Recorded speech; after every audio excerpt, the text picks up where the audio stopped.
దేవుడు నీకు ఇచ్చిన వాగ్దానము జ్ఞాపకము చేసుకుంటావా? ఇదిగో నేనే నిన్ను అందరి కన్నుల ఎదుట గొప్ప చేస్తానని వాగ్దానాన్ని ఈ సంవత్సరం దేవుడు నీకు దయచేయలేదా? ఈ దినమున ఆ వాగ్దానాన్ని ఎత్తిపట్టి అడుగుతావా?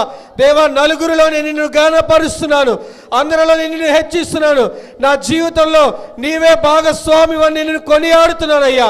నీవే ఈ దినమున నాకు తోడుగా ఉండండి తండ్రి. నా స్తుతి ఆరాధనను స్వీకరించండి యెహోవా. నా స్తుతి ఆరాధనకు యోగ్యుడిగా మీరు దిగిరండి ప్రభువా అని మనపూర్వకంగా దేవుడిని స్తుతించుకుందామా? మనపూర్వకంగా దేవుడిని ఆరాధించుకుందామా? ఆ ఘనకార్యాలు చేయగలిగిన దేవుడు నీవేనని ఈ దినమున గుర్తెరిగి నీ సన్నిధికి వచ్చానయ్యా. ఒక్క అద్భుతము నేను చూడాలని ఆశపడుతున్నానయ్యా. ఎంతో దూరం నుంచి నీ సన్నిధికి వచ్చి ఉన్నానయ్యా. తప్పక నీవు నా ఎడల చేసేటువంటి కార్యములను ఆయన సంఘం ఎదుట తెలియపరచాలని ఆశపడుతున్నాను తండ్రి. ఒక్క కార్యాన్ని జరిగించండి తండ్రి, ఒక అద్భుతాన్ని జరిగించండి యేసయ్యా అని మనపూర్వకంగా దేవుని స్తుతించుకుందామా?